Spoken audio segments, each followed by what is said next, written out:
साथीहरू स्वागत छ यस च्यानलमा। आज म कुरा गर्नु गइरहेको छु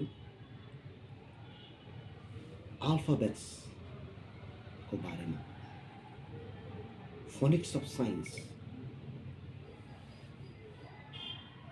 फोनिक्स भनेको चाहिँ आवाज हो, स्वर हो। अब यो पहिला नम्बर यो के हो त भन्दा यो एउटा तीनटा कुरा एकदम याद राख्नुपर्ने हुन्छ हजुरहरूले। यो देख्ने बित्तिकै यो एउटा नक्सा हो, यो एउटा नक्सा हो एक नम्बर।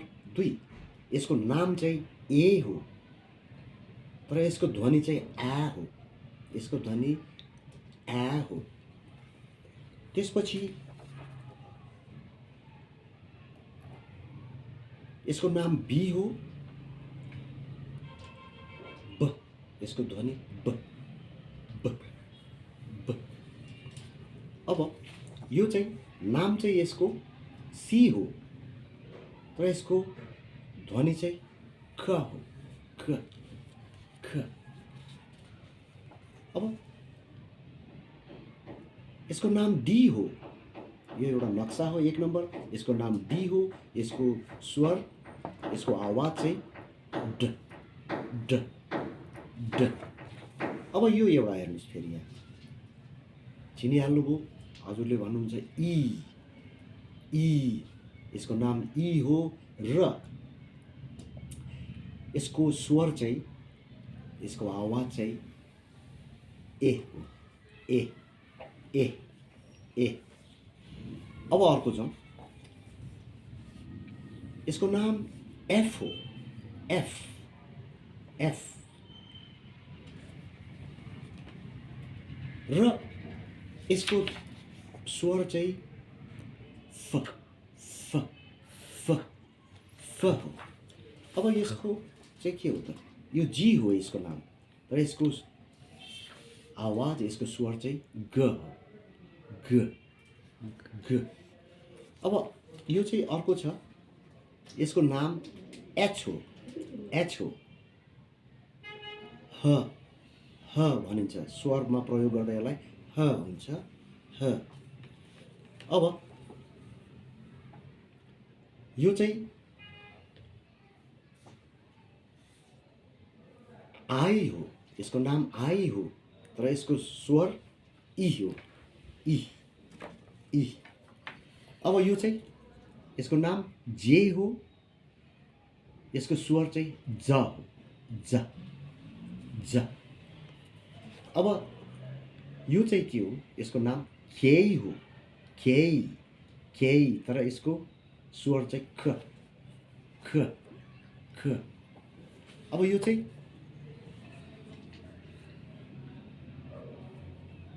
नाम यसको एल हो तर यसको स्वर ल हो, ल ल।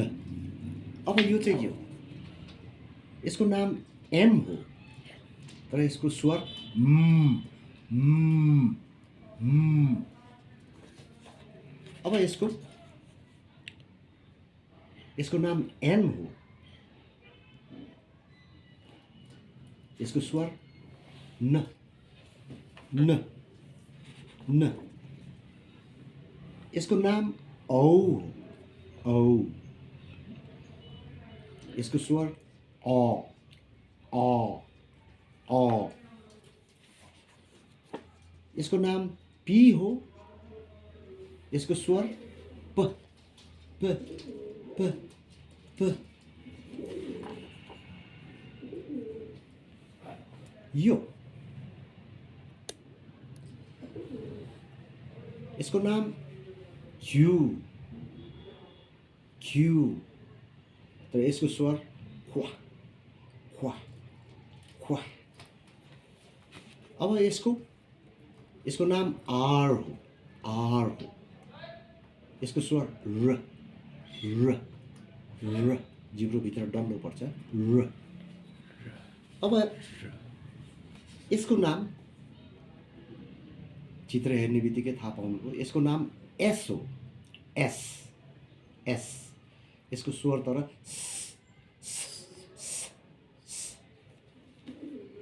अब यो ठी, यसको नाम ठी, यसको स्वर ठ, ठ, ठ। अब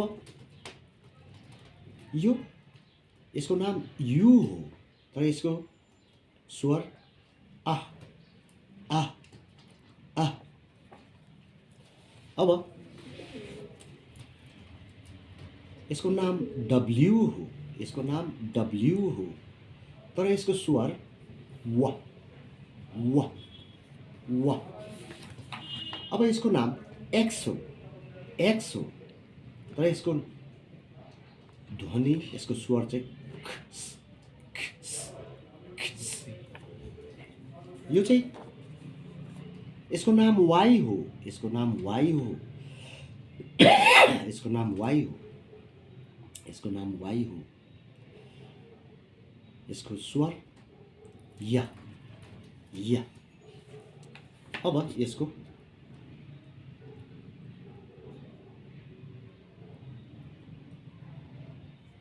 Z, Z, Z, यसको नाम दुईटा छ, Z पनि भन्छ, Z पनि भन्छ, यसको स्वर चाहिँ Z, Z। अब यहाँ एउटा छुट्टै छ, यो चाहिँ, यसको नाम V, V, V, यसको ध्वनि चाहिँ, यसको स्वर व, व, व, व। अब यसमा जाउँ, फेरि पछाडि फर्कौँ,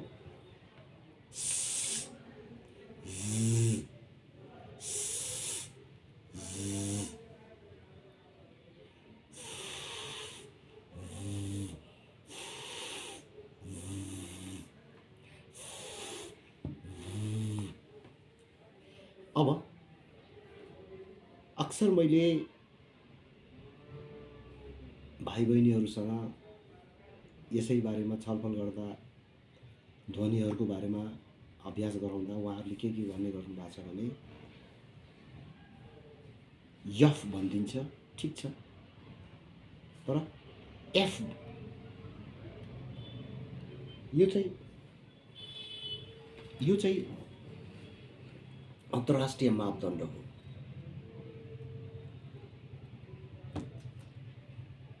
एफ, एफ, यफ पनि ठिकै छ, यच पनि ठिकै छ, तर एच भनेको राम्रो हो। अन्तर्राष्ट्रिय मान्यता चाहिँ आवाज त्यसमा जान्छ।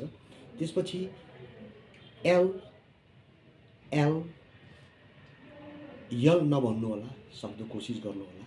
त्यसपछि एम, एम, एम, यम पनि भनिराखेको हुन्छ, तर मेरो नजरमा यो गल्ती होइन, ठिकै छ। त्यसपछि यन, यन, एन, एन भन्नुहोस्, एस भन्नुहोस्, यस, ठिकै छ। एस भनेको चाहिँ अन्तर्राष्ट्रिय मापदण्ड अनुसार उहाँहरूले यसरी नै यो ध्वनिलाई प्रयोग गर्छ। त्यसपछि यक्स भन्छ, सक्दो एक्स भन्नुहोस्, एक्स, एक्स, यो सम्भव छ र हजुरहरूले यसलाई राम्ररी सुन्नु भएर त्यसपछि फेरि ध्यान दिएर अभ्यास गर्नुहोला। र म एउटा भिडियो च्यानल सिफारिस गर्दैछु, English with J, English with J, JAY, त्यसमा पछाडिबाट थपिदिनु होला हजुरहरूले ABC, ठ्याक्कै यही उच्चारण उहाँ शिक्षकले मजाले चाहिँ नि उहाँले इङ्ग्लिस भाषामा बोल्दै हुनुहुन्छ, किनभने यसले हजुर सिक्दै हुनुहुन्छ भने थप ऊर्जा दिन्छ र सुरुबाट नै उच्चारणहरू, ध्वनिहरू शुद्ध हुँदै हुँदै गएपछि माथि माथि माथि जाँदा सहज हुन्छ हजुरलाई। र जाँदा जाँदै हजुरहरूलाई के अनुरोध गर्नु चाहन्छु भने, यदि यो हजुरलाई एकदम चित्तबुद्ध छ भने लाइक र सब्सक्राइब बटन थिच्नु होला, बेल आइकन पनि थिच्नु होला, पछि गएर मैले अझै माथि माथि शब्दहरू कसरी बन्दछ, वाक्यहरू कसरी बन्दछ, टेन्स कसरी बन्दछ, स्पेलिङहरू कसरी बन्दछ, योहरू पनि प्रस्तुत गर्दै जान्छु। धन्यवाद। निभाउनुहोस्।